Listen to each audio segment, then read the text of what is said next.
Po daugiau nei 7 mėnesių tyrimo prokurorai skelbė žiną, kad Drąsius Kedys nužudė teisėją Joną Furmanavičių ir Laimutės Stankūnaitės seserį Violetą Naruševičienę. Įrodymai rodo, kad taip. Ir jis veikia vienas. Taip. Pranešama, kad ekspertai nustatė, jog dviguba žmogžudystė buvo įvykdyta iš ginklo, kuris rastas šalia negyvo kedžio. Daugiau informacijos apie surinktus įrodymus prokurorai žada pateikti kitą savaitę. Kad nepasikartotų pernai spalio 5-osios įvykiai biograsinimų sulaukė Seimo Teisės ir Teisėtvarkos komiteto pirmininkas Stasys Šedbaras.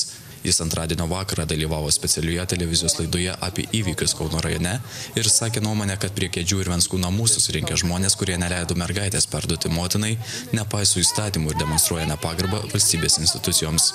Jau naktį 3 valandą nakties, matyti specialiai išlaukus, kada žmonės miega, pradėjo eiti žinutės, bet tai buvo sąmoningai ir gerai organizuota akcija, nes tai ėjo sistemingai, nuolat reikalavo, žodžiu, kad pasišalinčiau iš pareigų, iš parlamento, o po to jau kitą dieną, jau po piet pasirodė tokios, kurios jau ir plyta, ir akmeniu pradėjo grasinti, tokio pobūdžio.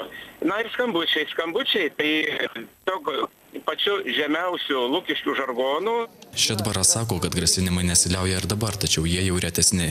Kitą dieną po televizijos laidos jis išvyko į užsienį, todėl apie grasinimus informavo policijos generalinį komisarą, taip pat kreipsis į Valstybės saugumo departamentą. Asmeninės apsaugos Šedbaras neprašė. Aurelijus Griškevičius, LNK žinios Vilnius.